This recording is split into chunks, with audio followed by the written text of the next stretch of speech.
किसी की याद रोज आती रहे पर बात कभी ना हो पाए। ये वो दर्द है जिसे शब्दों में बयां करना आसान नहीं। हर सुबह जब आंख खुलती है, दिल सबसे पहले उसी चेहरे को ढूंढता है जो अब जिंदगी में मौजूद तो नहीं, पर दिल के कोनों में आज भी जिंदा है। अजीब है ना, जिससे हमारी दुनिया चलती थी, आज उसी से बात करना भी नसीब नहीं। हम हर दिन सोचते हैं आज शायद कोई मैसेज आए, आज शायद वो याद करे, आज शायद एक छोटा सा हाय बोल दे, पर दिन ढल जाता है, उम्मीद टूट जाती है और हम वही पुराने दर्द में लौट आते हैं। किसी की याद का रोज आना यह साबित करता है कि दिल ने किसी को सिर्फ चाहा नहीं, उसे अपने अंदर बसाया था।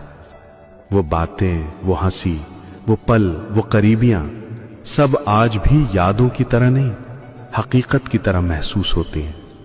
बस फर्क इतना है